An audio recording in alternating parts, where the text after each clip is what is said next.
If you're serious about true crime that digs deeper, visit crimepulsefiles.com for the stories no one else dares to tell.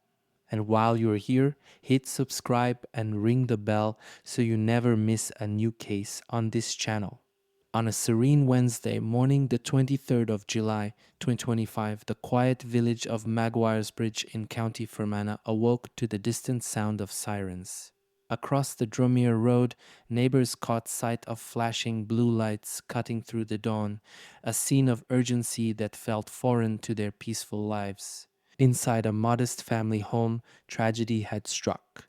45-year-old Vanessa Whyte, a respected veterinary surgeon, lay dead along with her two children, James Rutledge, aged 14, and Sara Rutledge, aged 13. Emergency crews could do nothing. The silence of that home, once filled with laughter and routine, had turned into something unbearable. The police called it one of the most cruel and shocking incidents in living memory. At first glance, it appeared to be a straightforward case. But as investigators stepped cautiously through the house, it became clear this story would be far darker and far more complicated than anyone in Fermanagh could have imagined. To understand the weight of this tragedy, you have to know who they were. Vanessa Whyte was not just a mother, she was a pillar of kindness in her community. At 45 years old, she had built a reputation as a skilled veterinary surgeon, always willing to lend a hand, whether it was caring for a neighbor's sick animal or volunteering her time at local events. Her compassion was her trademark, and people knew her not for what she had, but for the way she made them feel seen. Her children, James and Sara, were the kind of teenagers who seemed to brighten every room they entered. 14-year-old James was athletic and spirited, the boy you'd see running down the field in his gay jersey, cheered on by friends and coaches alike. 13-year-old Sara had a quiet confidence, with a smile that lifted spirits and a passion for music and community that went far beyond her years. Together, they were inseparable siblings bound not just by blood, but by genuine friendship. Neighbors would later say their house always seemed alive. Laughter spilling from the kitchen, bikes left on the lawn, the normal chaos of a family home. That's why, when the news broke, people couldn't comprehend it. How could a family so full of life be gone in an instant? The answer, investigators feared, might not just be heartbreaking, it might be horrifying. It was just after dawn on that Wednesday, the 23rd of July, 2025, when the call came in. Emergency services were told there had been gunshots inside a home on Drummeer Road. Within minutes, flashing lights tore through the quiet country lanes of Maguire's Bridge. Paramedics rushed in first, followed by police officers who knew, even before stepping inside, that this wasn't going to be an ordinary call. What they found was devastation. Vanessa and her two children were beyond saving. The scene was eerily silent, the air heavy with shock. The normal rhythm of a rural morning birdsong, distant tractors, the hum of daily life was replaced with a chilling stillness that no one in that village would ever forget. Word spread quickly.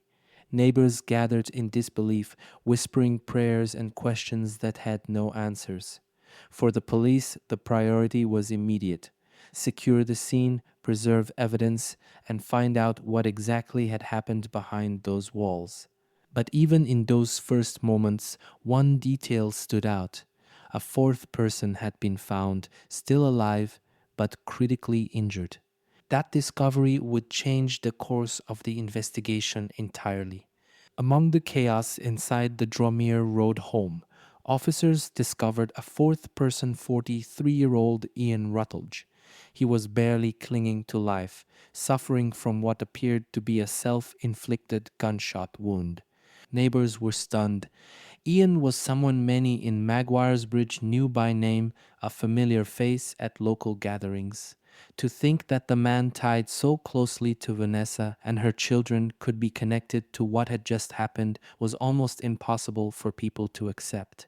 He was rushed to the Southwest Acute Hospital in Enniskillen under armed guard, his condition critical. The police confirmed they were not looking for any other suspects. That statement alone sent ripples of unease through the community. If Ian had been involved, then the answers people so desperately wanted might never come directly from him. Whispers began almost immediately. What had pushed a seemingly ordinary man to this breaking point? Were there warning signs no one had noticed, or did the truth hide in plain sight all along? For detectives, one fact was clear. Until Ian's condition changed, he was the key to unlocking what had happened that morning. But time was running out. As detectives combed through the scene, one question dominated the early hours of the investigation.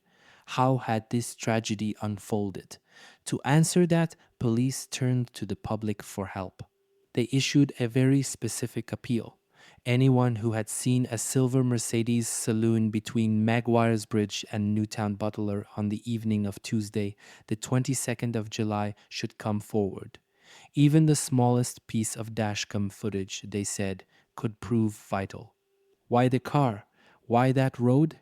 Investigators never issue appeals like this unless they believe a vehicle could unlock part of the truth.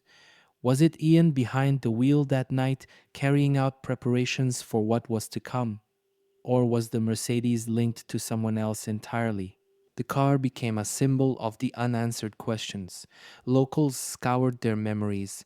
Had they seen headlights that evening, a car pulled to the side of the road, or a driver who looked unsettled? Rural communities don't forget small details, and in this case, the Gardaí were counting on that.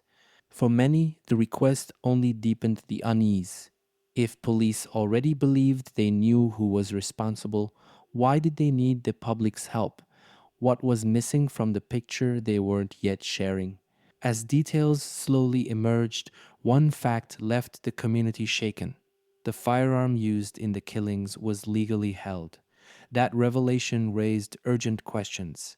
How could a licensed weapon, something meant for protection, sport, or work, end up at the center of such devastation inside a family home? Authorities began to review how gun ownership checks had been handled, whether there were warning signs in Ian Rutledge's life, and if stricter oversight might have changed the outcome. It was a grim reminder that tragedy doesn't always come from the shadows. Sometimes it sits quietly in the very places we feel safest. For the people of Maguire's Bridge, that knowledge was chilling. A home that once symbolized warmth and security had been transformed into a scene of irreversible loss, all because a weapon was within reach. Within days, the heartbreak spilled from Fermanagh to County Clare, where Vanessa had grown up. Her hometown of Barefield prepared to welcome her and the children back, not for a visit, but for a funeral. The family's request was simple but powerful.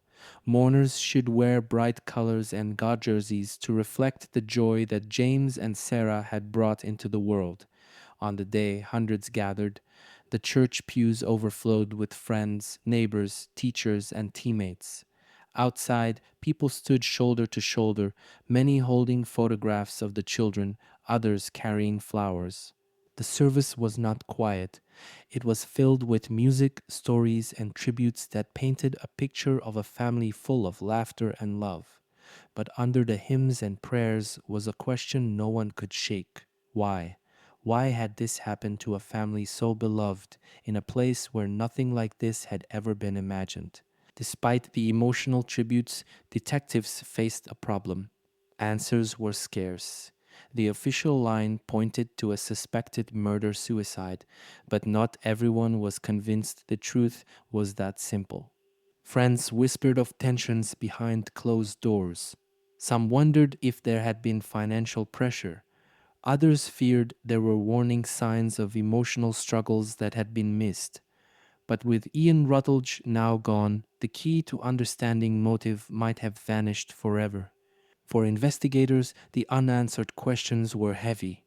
Was this carefully planned or a sudden act of despair? Why the Mercedes?